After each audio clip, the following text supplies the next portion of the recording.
कि जैसे ही बजट आया, सभापति महोदय, जैसे ही बजट आया, हम लोगों ने वो तस्वीरें देखी हैं। वो जो तस्वीरों में दिख रहा है, हाथों में हथकड़ी और पैरों में बेड़ियां, एक दूसरी तस्वीर में हम लोगों ने देखी। महाकुंभ, जो 144 साल बाद एक झूठा प्रचार किया गया।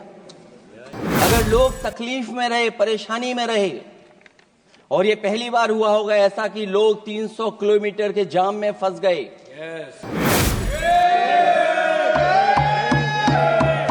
क्या सभापति महोदय 10 बजट इस देश के लिए इसलिए बनाए गए थे कि जब 11वां बजट आएगा तो पूरा देश और पूरी दुनिया ये देखेगी कि भारत के लोग हथकड़ी लगा करके और बेड़ियों को लगा करके भारत लौटाए गए।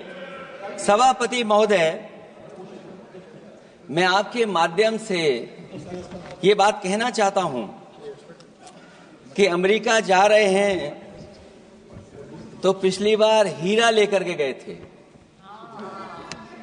इस बार सोने की जंजीर ले जाइएगा। जंजीर देखकर शायद उन्हें कोई और जंजीर याद आ जाए।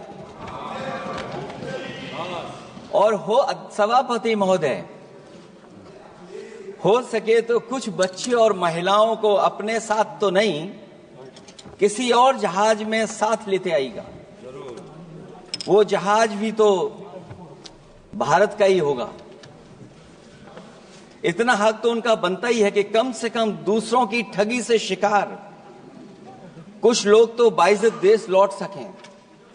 वैसे सवाल ये भी है कि आपके रहते ऐसी ठगी कैसे फल फूल रही है। और सभापति महोदय, इस ठगी से सबसे ज्यादा अगर प्रभावित कहीं के लोग हैं तो वो गुजरात के प्रभावित लोग हैं। क्या यही सभापति हमारे विकसित भारत की तस्वीर है? यादव जी, आप सीनियर मेंबर हैं। सभापति पार्लियामेंट्री वर्ड जो आप बोलते हैं थोड़ा सा सोच समझ कर बोलिएगा। ये ठगी वर्ड जो है थोड़ा सा इसको हटा दीजिएगा। सभापति महोदय, एक दूसरी तस्वीर में हम लोगों ने देखी। महाकुंभ, जो 144 साल बाद एक झूठा प्रचार किया गया। 144 साल। सभापति महोदय, बोलने दीजिए। सभापति महोदय, कुछ पॉइंट रेज करा। सभापति महोदय, ये एक मिनट रुकिए, एक मिनट, जस्ट मिनट, एस्ट्रोनॉम, एक मिनट please, honourable member please, Yadav ji एक मिनट प्लीज, आप बैठिए। सभापति महोदय, यादव जी आप बैठिए एक मिनट, आप बोलिए। संविधान का आर्टिकल 25, 26, 27 और 28 ये कहता है कि आप किसी भी रिलीजन के खिलाफ किसी प्रकार की बातें नहीं कर सकते। ये लोग एंटी हिंदू है, ठीक है, ये लोग एंटी हिंदू है, ठीक है, पूरे कांग्रेस के। आई गॉट द पॉइंट, देख लेंगे सर, देख लेंगे इसको। I will see, please be seated, आप लोग बैठिए, हम देख लेंगे। सभापति महोदय, हम देख लेंगे, आप बैठिए प्लीज, आप बोलिए, हम देख लेंगे। गौरव जी बोला है ना, प्लीज आप लोग बैठिए, बोलने दीजिए, नेता को बोलने दीजिए, माननीय नेताजी को बोलने दीजिए। वो महाकुंभ की तस्वीर, क्या हो रहा है? ये भड़काना चाहते हैं, ये भड़काना चाहते हैं। सभापति महोदय, ध्यान भड़काना चाहते हैं। एक मिनट, कोई भी ऐसा वर्ड करके नहीं आए हो, कोई भी आस्था के विरुद्ध में बोला है, आपको कोई उसको हटा अधिकार नहीं दीजिएगा। बनता है। आप स्नान करके नहीं आए हो, आपने स्नान नहीं किया कुंभ में। बोल दिया मैंने, सभापति बोल दिया प्लीज, आप हटा दिया जाएगा उसे। सभापति महोदय, इन्होंने कुंभ में स्नान नहीं किया। आप इधर देखिए, शहर पर देखिए, उधर मत देखिए, शहर को संबोधन कीजिए। अगर फोटो आई होती तो मैं जैकेट वाली भी फोटो देख लेता। आपका कोई गलत फोटो दिखा है, सभापति महोदय, ऐसा लग रहा है। विकसित भारत की जो दूसरी तस्वीर देखी जी, वो तस्वीर न केवल हम लोगों को दुख पहुंचाती है, बल्कि तमाम वो सनातन को स्वीकार करने वाले लोग, उनको दुख पहुंचाया होगा। सभापति महोदय, अगर लोग तकलीफ में रहे, परेशानी में रहे, और ये पहली बार हुआ होगा ऐसा कि लोग 300 किलोमीटर के जाम में फंस गए, न केवल एक मुख्यमंत्री सभापति महोदय, उन्हें दो मुख्यमंत्रियों को लगाना पड़ा कि कैसे जाम रुक जाए। सभापति, इसके साथ साथ इन्हीं के संगठन के लोगों को जब लगा कि वो व्यवस्था नहीं बना सकते, तो इतने दिनों बाद इनके संगठन के लोगों की अपील है कि भारतीय जनता पार्टी के कार्यकर्ता बाहर आए और लोगों को सुविधा दें, परेशानी दें। ये बात तब सभापति आई है जब लोग दुख, तकलीफ, परेशानी की वजह से इनके खिलाफ चिल्लाने लगे, इनके खिलाफ बोलने लगे। सभापति महोदय, मैं ये पूछना चाहता हूं, जिस स्नान के लिए प्रधानमंत्री गए हो, देश के राष्ट्रपति गए हो, उपराष्ट्रपति गए हो, मंत्री गए हो, क्या यही विकसित भारत की तस्वीर होगी जिसमें आप ट्रैफिक मैनेज नहीं कर पा रहे हैं? आप हर शहर में यह कहा गया कि कोई शहर से निकले नहीं, सब के सब वहीं पर रुक जाएं, आगे नहीं जा सकते, दर्शन नहीं कर सकते। अगर ये सच्चाई नहीं है सभापति महोदय, सब बॉर्डर सील हुए हैं, जितना भारत के लोग सब बॉर्डर सील हुए हैं, और फिर चांद पर पहुंचने का क्या फायदा जब जमीन की समस्याएं न दिखती हों आपको,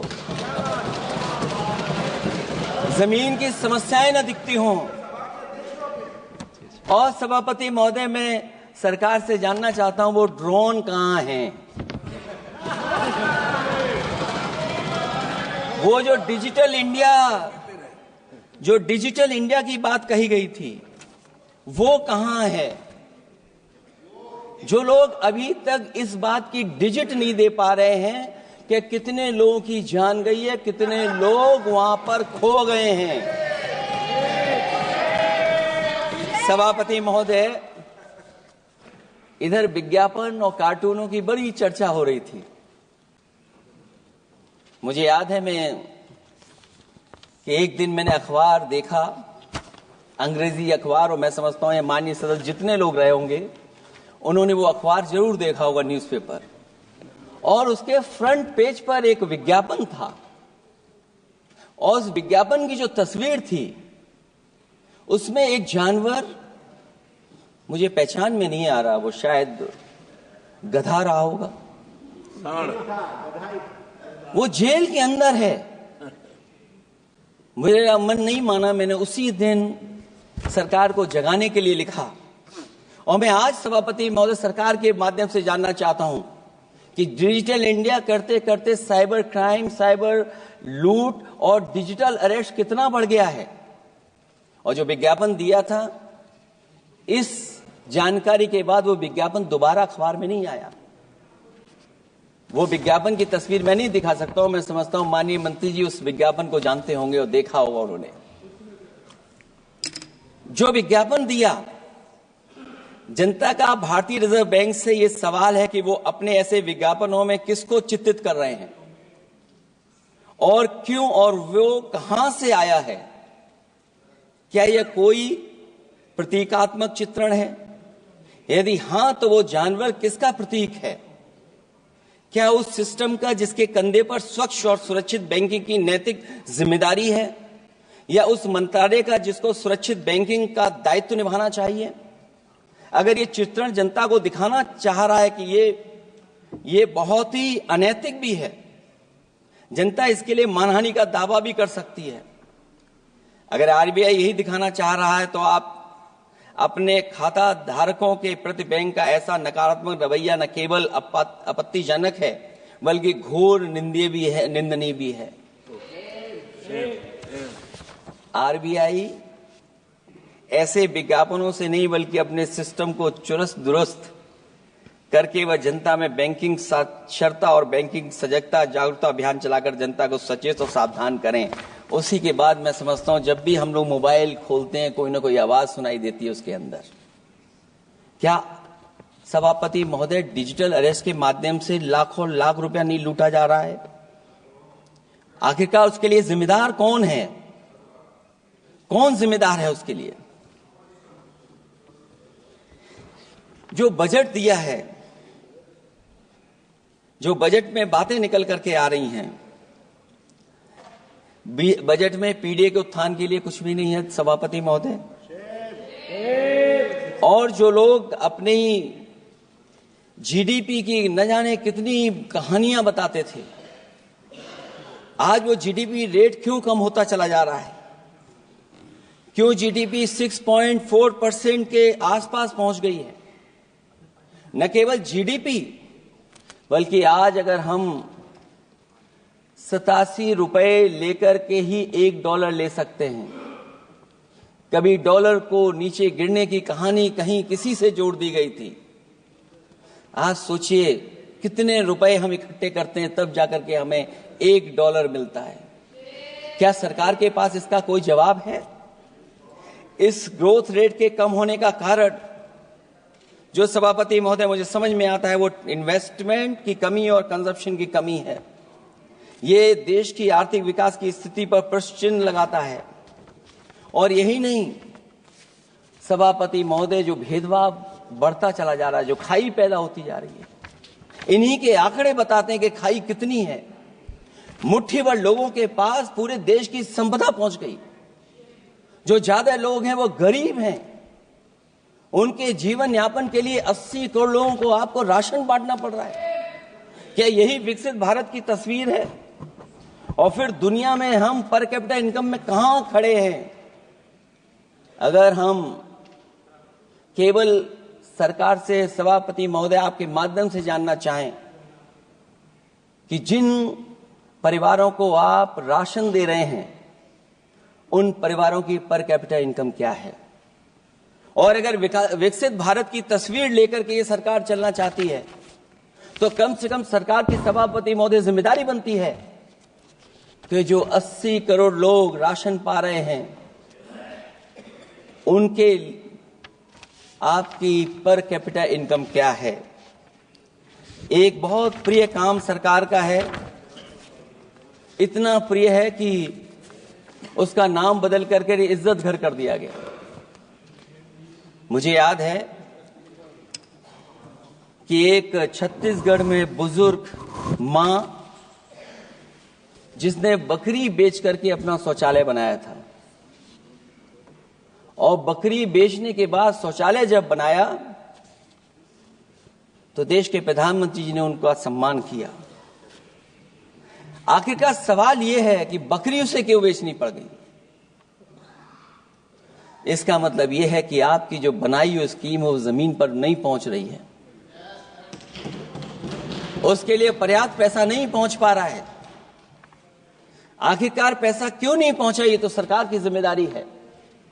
और फिर सभापति महोदय, जो शौचालय बनाए हैं उनमें पानी किसी में नहीं पहुंचता, क्या यही विकसित भारत की तस्वीर बनेगी?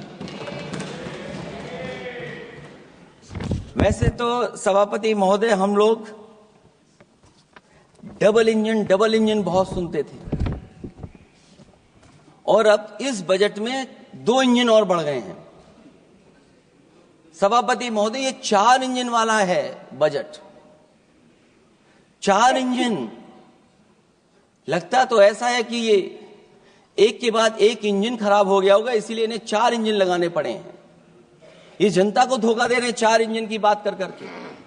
क्योंकि जब उत्तर प्रदेश को देखते हैं तो वहां पर जो डबल इंजन की सरकार चल रही है वो डबल ब्लंडर कर रही है।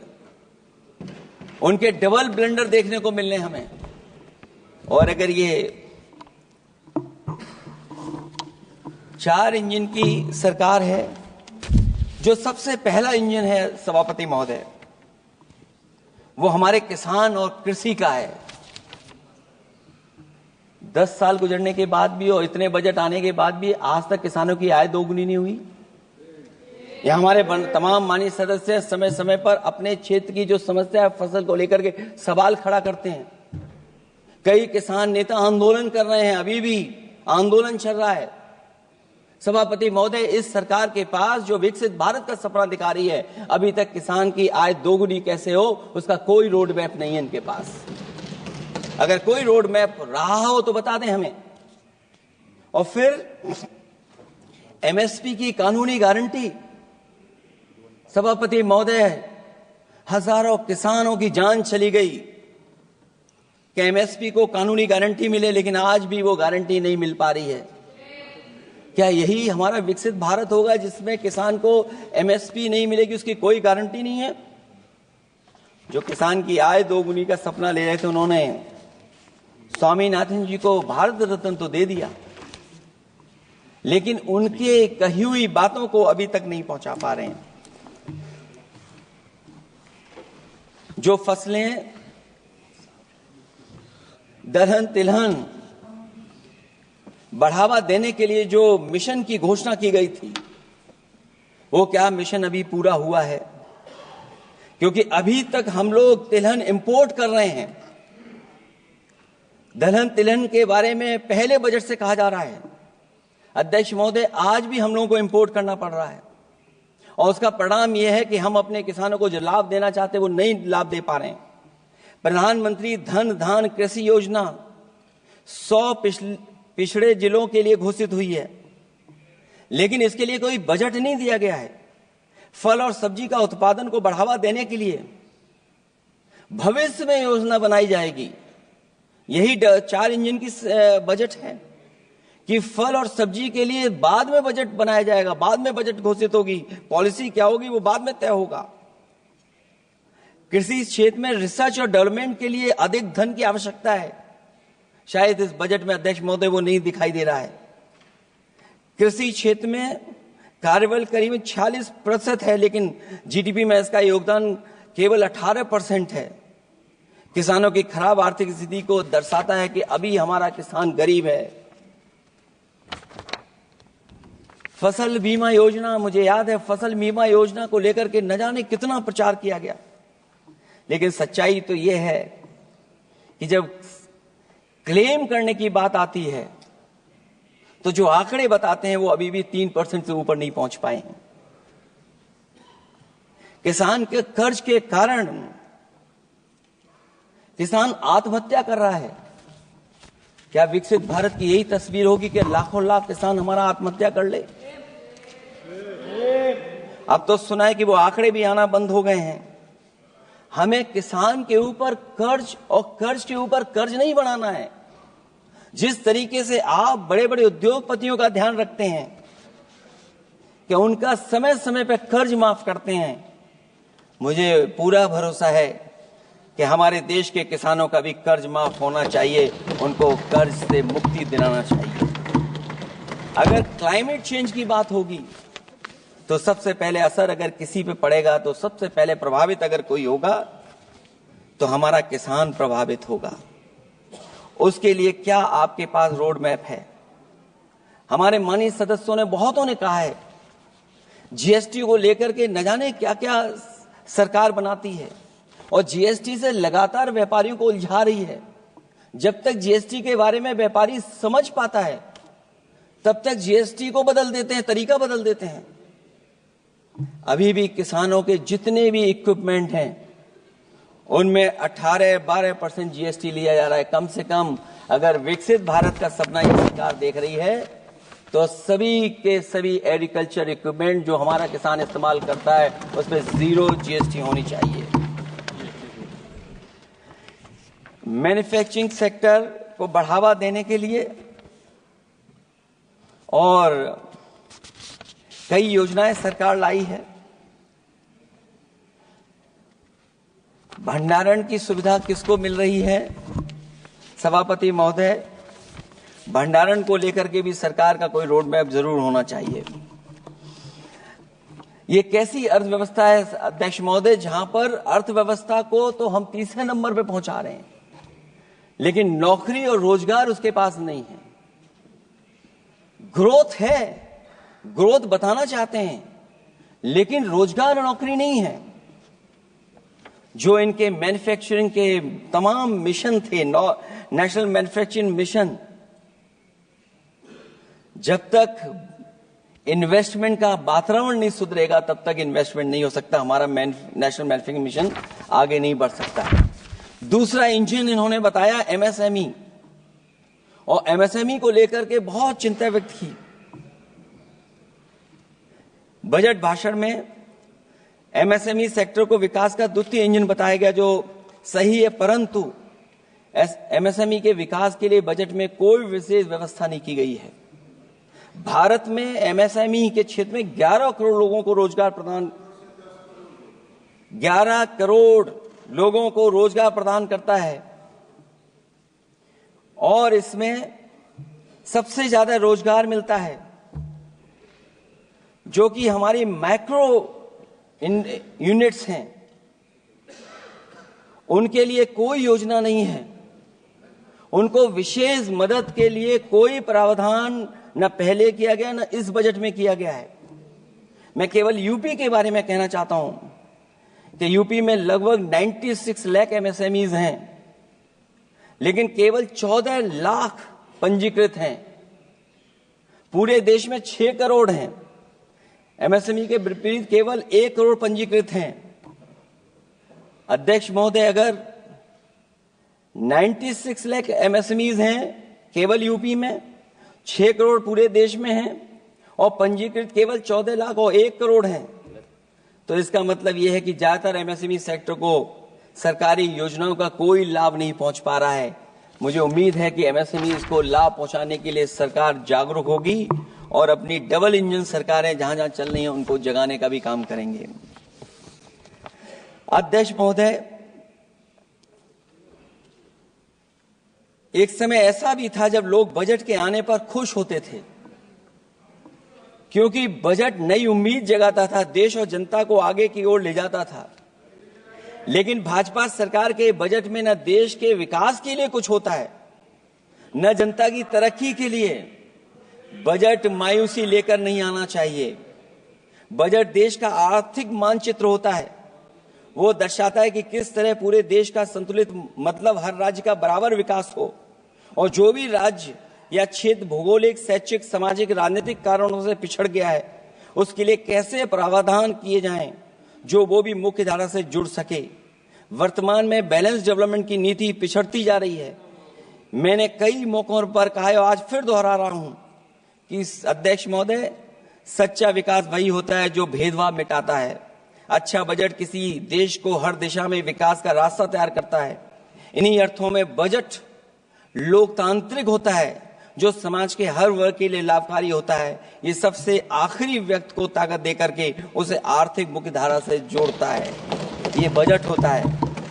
और मैं तो कहूंगा अध्यक्ष महोदय, मिट जाए अमीरी गरीबी के बीच की वो सब खाई जिसमें भेदभाव और गैर बराबरी की जड़ें जमाई।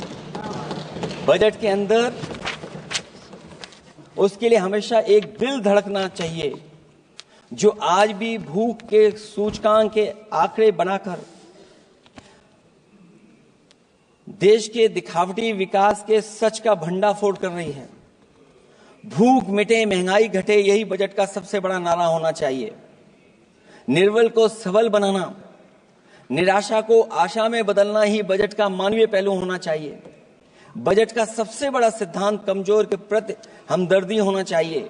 बजट बनाने की सोच किसी या कुछ लोगों को लाभ पहुंचाने की नहीं होनी चाहिए, बल्कि इंसानियत के नजरिए की उसी बुनियाद होनी चाहिए। यदि बजट के आने से निर्बल सबल बनता है तो समझो बजट अपने उद्देश्यों से सफल हुआ है, नहीं तो उसे असफल ही माना जाना चाहिए। अध्यक्ष महोदय, रोटी की भूख किसानों को विश्वास में लेकर ही मिटाई जा सकती है। और मैंने पहले भी कहा, फिर दोहराता हूं उन बातों को। किसान को फसल का सही दाम दिलवाना और उसे बीज, खाद, पानी का इंतजाम करना, आवारा पशुओं से उनकी फसलों को बचाना। और ये आवारा पशुओं को अध्यक्ष महोदय मैं इसलिए कहना चाहता हूं, उत्तर प्रदेश के चुनाव में देश के प्रधानमंत्री जी आए थे, उन्होंने कहा था कि मैंने एक रोड मैप बनाया है और 2 हफ्ते मुझे लगेंगे, सरकार बनवा दीजिए, एक भी जानवर सड़क पर नहीं दिखाई देगा और किसान की जान नहीं जाएगी और न खेतों की बर्बादी होगी। लेकिन अध्यक्ष महोदय, मैं उत्तर प्रदेश के माननीय सदस्य चाहे इधर के हों उधर के हों, वो जानते होंगे कि इस तकलीफ और परेशानी से अभी भी किसान उभर नहीं पाया है और आज भी खेतों को उसे चार दीवारी या तारों से जोड़ करके चलना पड़ रहा है। फसलों को बचाना सरकार की प्राथमिकता होनी चाहिए। इस मामले में जुमलेबाजी और झूठे वादे अच्छे नहीं। आंकड़े बताते हैं कि देश में बहुत सारे ऐसे कारोबार हो रहे हैं जो कारोबार बढ़ते चले जा रहे हैं। कई उद्योगपति कई गुना कारोबार से लाभ उठा रहे हैं, कई विदेशी कंपनियां इस धंधे में अरबों कमा रही हैं, लेकिन आलू का किसान इस लाभ से वंचित है। जहां अध्यक्ष महोदय बिहार के लिए मुनक्का को लेकर के अगर वोट बढ़ाए, मैं उसका स्वागत करता हूं। मखाने को लेकर के एक कदम आगे चला गया, मैं दूसरे स्टेट में पहुंच गया अध्यक्ष महोदय। लेकिन मखाने का जो बोर्ड बनाए, लेकिन हमारे साथियों मखाने का ध्यान रखना, जिस तरीके से पॉपकॉर्न का मीठे और नमकीन में जीएसटी में हेरफेर हो गया है, कहीं आपके मखाने में भी मीठे का जीएसटी अलग हो, नमकीन का अलग हो, गुड़ वाले का अलग हो मखाने में। हाँ, कहीं वैसा ही ना करेंगे। आज किसान का आंदोलित होना सरकार की विफलता का सबसे बड़ा उदाहरण है। सरकार और किसान के बीच भरोसे के बिना भूख नहीं मिटाई जा सकती है। समय पर बीज खाद को मिलना, कृषि ऋणों को माफ होना, एमएसपी दिलवाना सरकार का दायित्व है, वो इससे बच नहीं सकती। किसानों के हिस्से में काले कानून नहीं, सतरंगी भविष्य आना चाहिए, और ये सरकार काले कानून ला करके हमारे किसानों को अपमानित करना चाहती है। वहीं अध्यक्ष महोदय, हमारे मानव संसाधन के लिए स्वास्थ्य एक बड़ी चुनौती है। चिकित्सा स्वास्थ्य में सुधार होना बेहद जरूरी है। आज के समय की सबसे बड़ी जरूरत है कि हर शरीर को पोषक आहार मिल सके, कार्य की दशाएं अच्छी हों, वर्क लाइफ बैलेंस सही हो, जिससे मानसिक रूप से भी लोग स्वस्थ रहें। इसके अलावा पर्यावरण को भी अब स्वास्थ्य के बड़े कारक के रूप में लेना होगा। एनवायरमेंट को हेल्थ फैक्टर के रूप में देखना होगा। हर तरह के प्रदूषण को रोकना होगा, हरियाली बढ़ानी होगी। साथ ही एक बात और अहम है, और वह है हर तरफ नकारात्मकता, नफरत का प्रचार। इससे इंसान के अंदर नेगेटिविटी आती है, आपस का विश्वास और सौहार्द टूटता है। इसके परिणाम स्वरूप इमोशनल सपोर्ट सिस्टम फेल होने लगता है।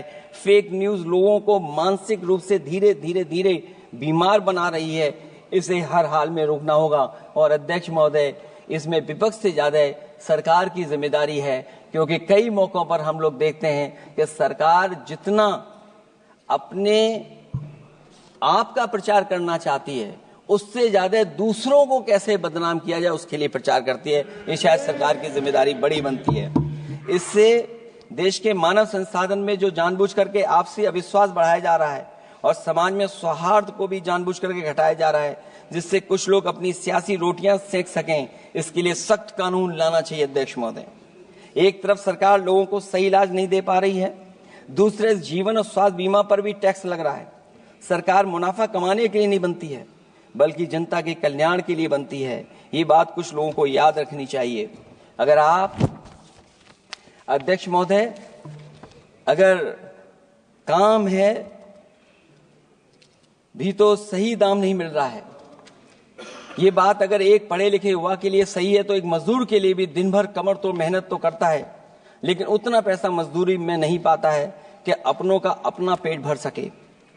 आज जबकि देश की अधिकांश आबादी युवा है, ऊर्जा से भरी हुई है, कुछ करना चाहती है, ऐसे में सरकार को सिर्फ ये करना है कि वो देश के कारोबारी वातावरण और व्यावसायिक व्यवस्था का निर्माण करे, लोगों के टैलेंट को पहचाने, उसकी सच में स्किल मैपिंग करे, जिससे युवा को प्रतिभाओं के अनुसार उसको काम रोजगार मिल सके, जिससे युवाओं को देश के निर्माण में अपना योगदान करने का मौका मिले। अध्यक्ष महोदय, जब से ये सरकार बनी है, महंगाई बढ़ती चली जा रही है। महंगाई कहां पहुंच गई है सरकार को बेहतर पता है, आकलन है उनको। इसलिए अध्यक्ष महोदय, महंगाई एक ऐसी समस्या बनकर उभरी है जिसने हर कौर को भारी बना दिया है। जिस तरह सत्ता में बैठे हुए लोग राजनीतिक चंदे के नाम पर कंपनियों से उगाही कर रहे हैं, दरअसल वो भी दामों के बढ़ने का एक बहुत बड़ा कारण है। सरकार ने मुनाफाखोरी की लगाम खोल दी है और मुनाफाखोरों को छुट्टा बैल हो गए हैं। आजाद भारत के इतिहास में भी नोटबंदी और जीएसटी दो सबसे बड़े आर्थिक सुधार हैं। सुधार नहीं बल्कि सबसे बड़े आर्थिक विकार बनकर के उभरे हैं। और अध्यक्ष महोदय, मैं याद दिलाना चाहता हूं, नोटबंदी के समय पर बैंक की लाइन में एक मां लगी थी गर्भवती, जो बच्चा जन्म लिया उसका नाम हम लोगों ने खजांची रखा है। अब वो काफी बड़ा हो गया है, साइकिल भी चला लेता है। अध्यक्ष महोदय, मैं कहूंगा सरकार से कम उसको ही गोद ले लें आप।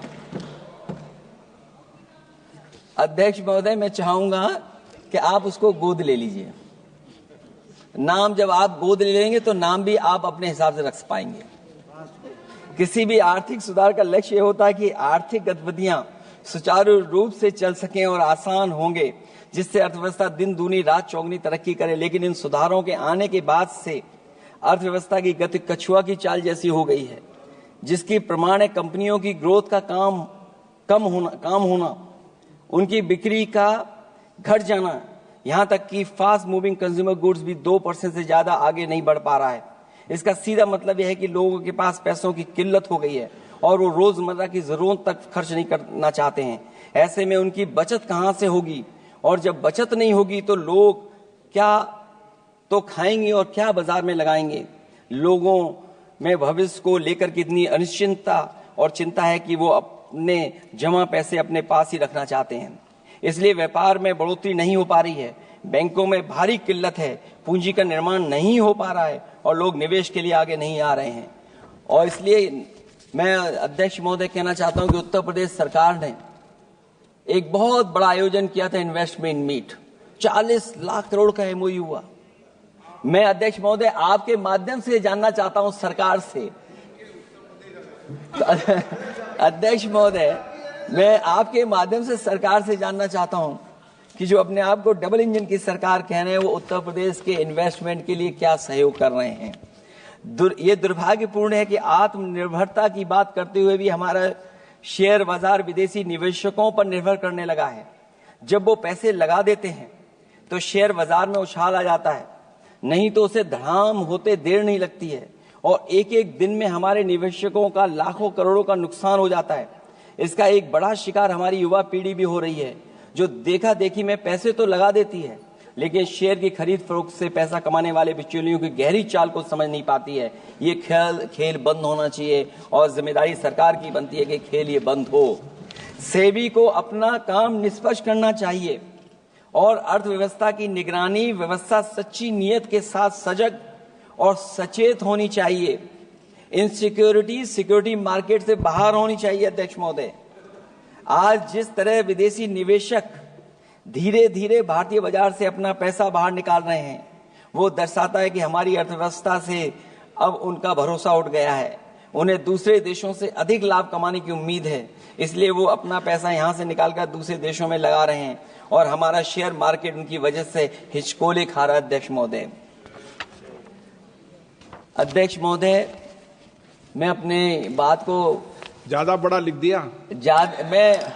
क्योंकि अध्यक्ष महोदय बजट 4 इंजन का था, इसलिए बड़ा लिख करके लाए, कोई बात छूटे ना, क्योंकि सरकार तक वो बात पहुंच जाए। नहीं, क्योंकि अध्यक्ष महोदय अगर 11वां बजट हो 4 इंजन लगाने पड़े तो कहां विकसित भारत बन रहा है।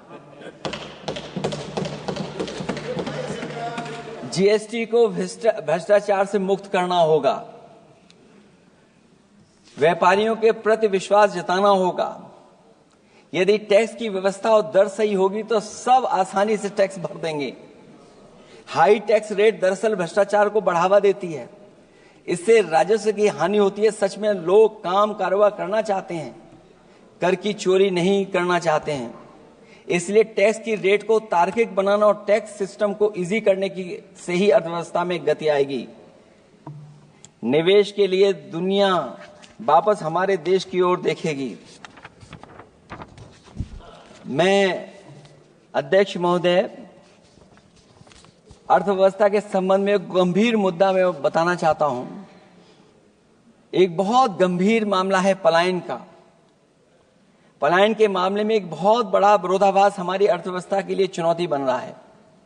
एक तरफ वो सबसे अमीर वो लोग जो अपनी पूंजी का निवेश करते हैं और दूसरी तरफ सबसे गरीब वो लोग हैं जिनके पास अपने श्रम निवेश करने के अलावा कोई दूसरा रास्ता नहीं है।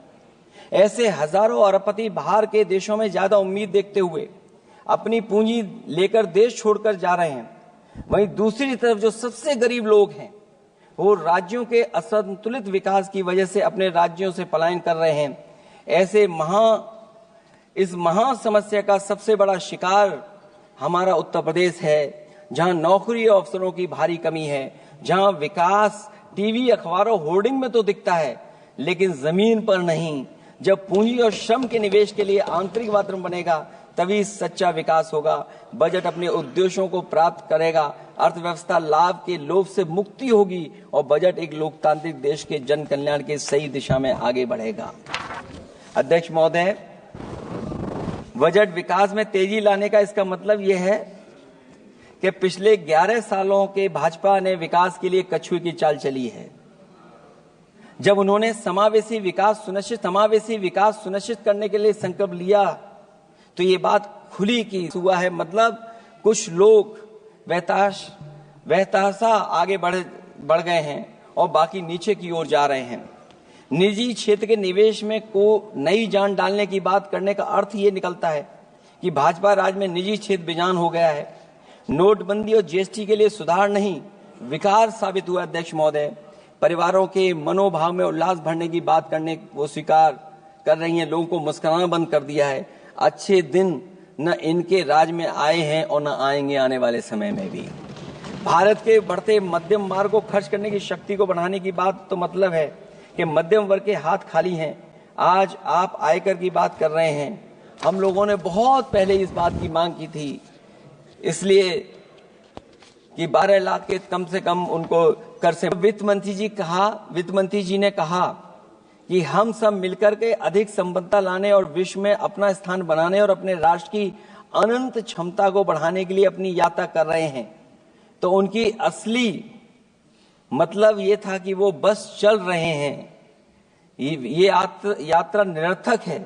अगर 11 साल बाद भी मंजिल का अता पता नहीं है, तो ये यात्रा कौन सी है? अध्यक्ष महोदय, जब आपने कहा कि हमारे सामने प्रतिकूल भू राजनीतिक परिस्थितियां हैं, तो अध्यक्ष महोदय ये बताए सरकार कि आपने उन्हीं प्रतिकूलों को क्यों होने दिया, प्रतिकूल परिस्थितियों को क्यों बनने दिया? हमारे संबंध पड़ोसियों से क्यों खराब हुए? हमारी सीमाएं क्यों असुरक्षित हुई? हम क्यों अपनी बात अंतर्राष्ट्रीय पटल पर रखने में कामयाब नहीं हुए हैं? जब आपने कहा कि हमारी अर्थव्यवस्था सभी प्रमुख वैश्विक अर्थव्यवस्थाओं के बीच सबसे तेजी से बढ़ने वाली अर्थव्यवस्था है, तो आप ये क्यों भूल गए कि हमारा रुपया उनके शासनकाल में सबसे निचले स्तर पर पहुंच गया है? सबका विकास का आपका नारा सबका विनाश में कैसे बदल गया है? क्योंकि जब रुपया नीचे जाएगा तो विनाश का ही रास्ता खोलेगा। बड़े से लेकर छोटे उद्योग धंधे दुकानदारी सब चौपट क्यों हो गए हैं?